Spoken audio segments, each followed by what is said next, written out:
July 28, 2017, President-elect Donald Trump campaigned on a promise to drain the swamp, i.e. rid Washington of the career politicians he perceives as corrupt. But many of the cabinet and cabinet-level appointments he's made since winning the election on November 8 are, to extend the metaphor, very swampy, a collection of veteran members of Congress and people with close ties to the finance world, namely Goldman Sachs, the bank he often railed against during the campaign. The Chicago Tribune noted that the Trump administration might be the wealthiest in modern American history.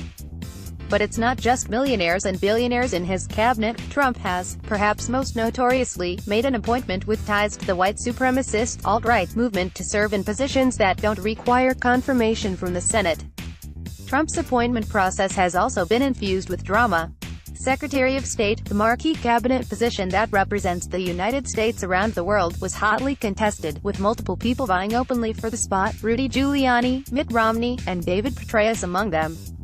Trump even encouraged his own staffers to weigh in publicly, with his campaign manager Kellyanne Conway savaging Romney on Twitter and TV even as her boss takes him out for frog's legs.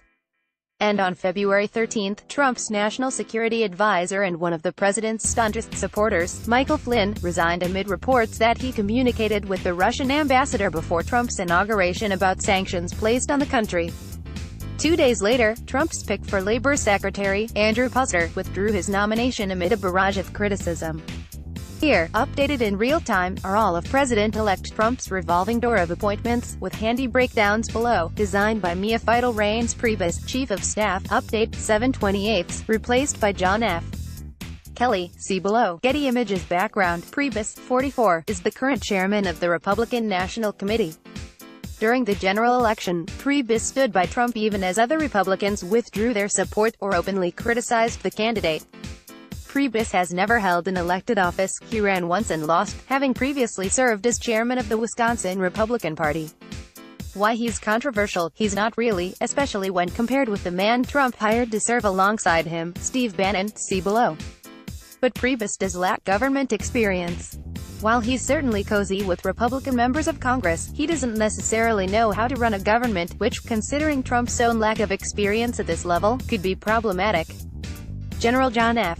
Kelly, Secretary of Homeland Security, update, 7/28, reassigned to White House Chief of Staff, AP responsibilities. The Chief of Staff is the highest-ranking employee in the White House and, according to the New York Times Magazine, arguably the most grueling job in Washington. Although the job varies from president to president, the Chief of Staff usually manages White House staff, oversees the president's schedule, and acts as the president's gatekeeper, deciding who gets face time with the commander-in-chief.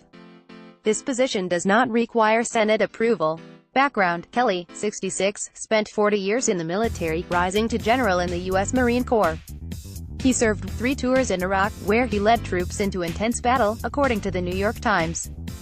The Boston native spent 4 years as the head of U.S. Southern Command, which oversees military operations in the Caribbean and Central and South America.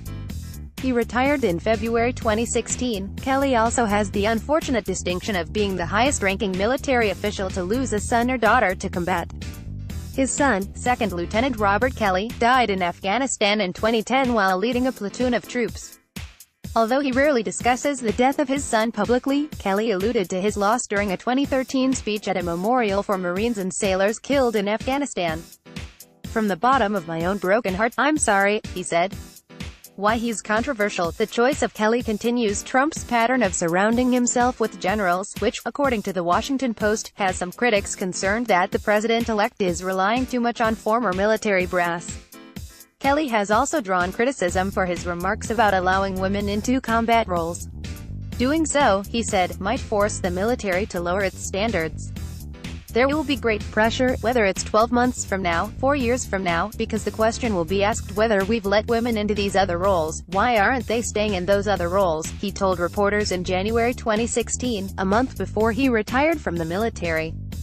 If we don't change standards, it will be very, very difficult to have any numbers, any real numbers, come into the infantry, or the Rangers or the SEALs, but that's their business. Sonny Perdue, Secretary of Agriculture, confirmed. Getty Images responsibilities. The Secretary of Agriculture oversees one of the nation's largest departments, with an annual budget north of $150 million. It touches nearly all aspects of food in America, from ensuring farmers' crops and inspecting meat processing plants to writing dietary guidelines and managing the food stamp program. This position requires Senate confirmation. Background: Perdue, 70, was a state senator in Georgia in the 1990s and served as governor from 2003 until 2011, switching his party allegiance from Democrat to Republican shortly before he was elected. He was Georgia's first Republican governor in 130 years, according to Bloomberg. In 2007,